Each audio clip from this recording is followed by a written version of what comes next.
Name, image, and likeness is really not name, image, and likeness. NIL is not really what you think it is. In July 2021, the college football world turned upside down. For the first time in the sport's history, players could monetize their name, image, and likeness, their NIL. A gold rush ensued, but not in the way the NCAA expected. In the 3 years since, rogue nonprofits and billionaires have used NIL as a Trojan horse to pay players directly. This has transformed the sport into a wild west. And believe it or not, it just got crazier this week. The Biden administration issued guidance that sent shockwaves through athletic departments across the country and upended the NCAA's plans for the fall. This video will expose college football's massive NIL scam and demystify its hazy future. But first, let's wind the clocks back to 1869. The first college football game in history took place between Rutgers and Princeton 4 years after the end of the Civil War. It was actually the first official football game on American soil in general. It wasn't until decades later, after World War I, that the sport exploded in popularity. It was known as America's most popular sport, especially in the South and Midwest, where college football became king. No, returned by Chris Davis. Davis goes left. Davis gets a block. Davis. Whoa, he has trouble with the snap, and the ball is free. It's picked up by Michigan State's Jalen Watts-Jackson, and he scores! Today, college football remains a unique sport. It's a sport with unparalleled passion, pageantry, and of course, rivalries. Police in Alabama have arrested this man who they say poisoned a pair of beloved oak trees at Auburn University. And I saw where they put a Scam Newton jersey on Bear Bryant's statue. The weekend after the Iron Bowl, I went to Auburn, Alabama, and I poisoned the two tumors trees. It's the only sport that fills multiple 100,000-seat venues every weekend. In fact, 8 of the 10 biggest stadiums on planet Earth are college football stadiums. And it's also unique in that it's played not by professionals, but by amateurs. Yes, they generate billions in revenue and command TV ratings that only the NFL can top, but they are, nominally at least, amateurs. Amateurs who don't get paid. Now, you may be rolling your eyes. I can't hear. We can't hear you. There's too much money in my head.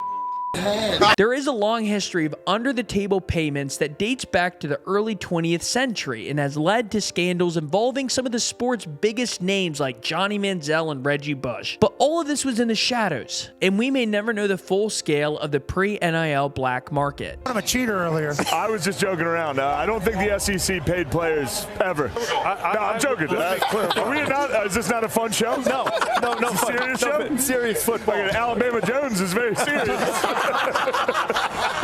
Well, regardless of the past, now the payments are over the table, but no less sketchy. Now, I have so many questions about the shady financial underworld of college football today. To answer these questions, we talked to agent, sports reporter, but there's nobody better suited to answer these questions than this guy right here, Brandon Wimbush. Brandon founded a successful NIL company called MOGL. Here he is actually in this year's Forbes 30 Under 30, next to a few nobodies. And before that, he was on the other side of the table as a player. 23 Wimbush looking deep. Chris Fink down there.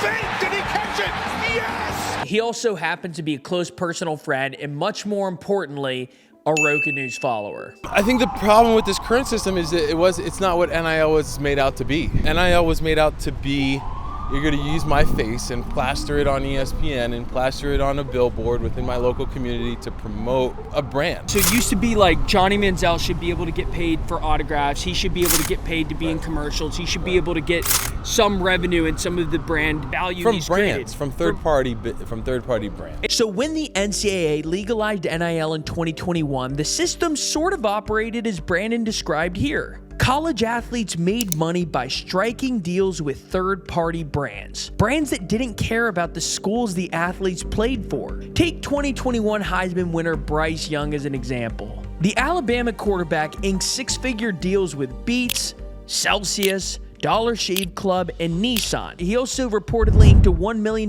deal with Cash App. These brands weren't doing him or Alabama football a favor. Nissan isn't a Roll Tide car company. Roll Tide Willie isn't their CEO. Don't give a pass about number 10. They merely sought Bryce Young's commercial value. And by the way, it wasn't just college football athletes that cashed in these early days. When popular TikToker Livy Dunn arrived at LSU as a freshman, she couldn't accept a single brand deal since she happened to be a gymnast at LSU. But her life changed overnight in the summer of 2021. The NIL rule change allowed her to become a brand ambassador for companies like Vuori, leveraging her 13 million followers across Instagram and TikTok. I'm Livy Dunn, All-American gymnast and Vuori athlete. She now has an annual NIL valuation of $4.2 million and is another athlete living up to the true meaning of NIL. But soon, all of this changed. Boosters began to offer ad deals to top players at the school they rooted for, not because of their commercial value,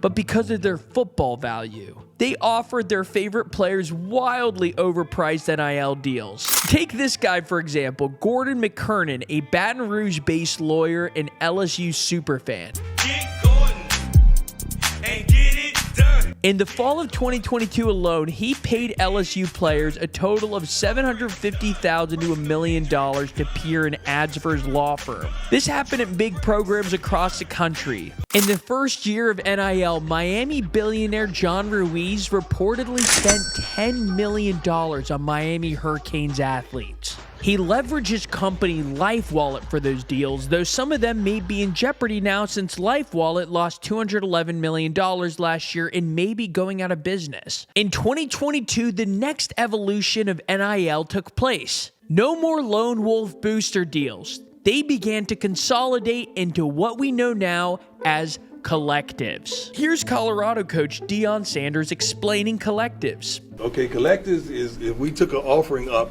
in this classroom, we passed the bucket like a church, and you put it's collection plate, and you put your collective in, and then we say, you know what, we got 10 players up here, and let's divide that. That player right there should get $10. That player right there should get $20. That's a collective. Deion Sanders is exactly right. In the popular media, we conflate the terms NIL and collective money. But the reality is almost all of it's collective money, especially in college football. College athletes earned an estimated $1.7 billion last year, and an estimated 80% of it came from collectives. Now, collectives aren't formally involved with athletic departments, but they work closely with them. They work together to sign top recruits and poach players from other programs via the transfer portal. They also work hard to retain players in the locker room. They pay athletes to come and play, but they also pay athletes to retain rosters. If you scroll through the On3 valuation portal, you'll see the estimated NIL value of each player. At the top, you have Arch Manning. He's worth $6.6 million. Interestingly, you have two non-football players in the top 5, Livy Dunn and Duke superstar Cooper Flagg. But of the top 25 most valuable college athletes, 21 are football players. And some of them are teenagers. At 19, you have Ryan Williams, a wide receiver at Alabama who's 17 years old and he makes $2.2 million per year. Top recruits coming out of high school now are signing up to $12 million years for their 4-year careers at college. We are in the early days, so these numbers will only get crazier. And speaking of crazy, Brandon told us something that we had no clue about that sent us down another rabbit hole. These collectives have been set up as 501c3s, right? Tax-exempt donation entities. Well, hold on. These are tax-exempt nonprofits? How can they possibly justify that? The way programs justify it now is they say we're going to pay these players money, but they have to participate in a couple charity events. Here's Brandon's example from Notre Dame. So generally, again, set up as 501c3s, meaning that these athletes were going to go support a charitable organization, right? Generally within a community. So example that I'm familiar with, South Bend has a few boys and girls clubs. They're all over the country, right? And so those are generally beneficiaries of collectives. So a couple charity cameos over the course of a year, and that gets you $1 million? Are you skeptical? Let's look at the collectives of two of the biggest programs in the country, University of Texas and the Ohio State University Buckeyes. By the way, if you're enjoying this video and enjoy nonpartisan deep dives into big topics like this one, please make sure to subscribe. Would really appreciate and help us do more deep dives like this. If you type in Texas Collective online, you'll be taken to the site for the Texas One Fund.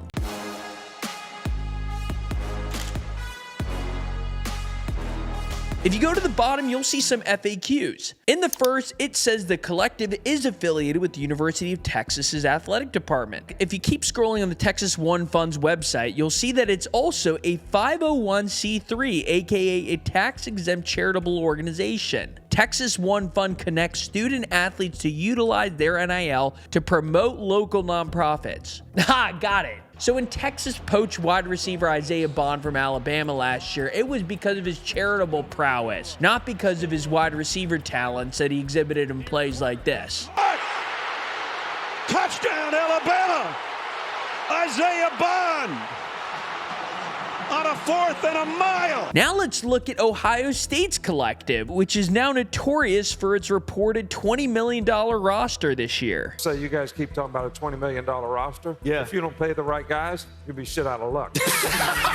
The mission of the Foundation Ohio State's collective is to help community charities and raise awareness for them using Ohio State football and men's basketball players' name, image, and likeness as brand ambassadors. Again, this collective claims a purely charitable mission. By the way, it's interesting to see who's on these boards. Ohio State's, for example, comprises Cardell Jones, who, by the way, was their quarterback for the 2014 National Championship. It also includes JT Barrett, Mike Conley, and other OSU legends. Now, the IRS has had enough. In December, the IRS released a letter outlining its priorities for 2025, and NIL collectives were at the top of that list. And no wonder they become a target for the IRS. Enter Bryce Underwood. Bryce Underwood is the top QB recruit in the class of 2025. Now, he originally signed to play with LSU. He had to play QB for this charismatic charmer, but Michigan wouldn't take it. Tom Brady, Dave Portnoy, and the fourth richest man on planet Earth, Larry Ellison,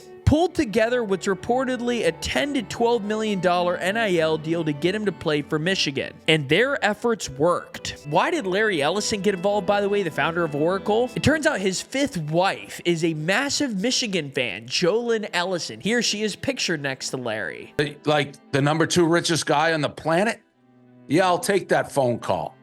That night, we're on a Zoom. Me, Jolyn, Larry Ellison.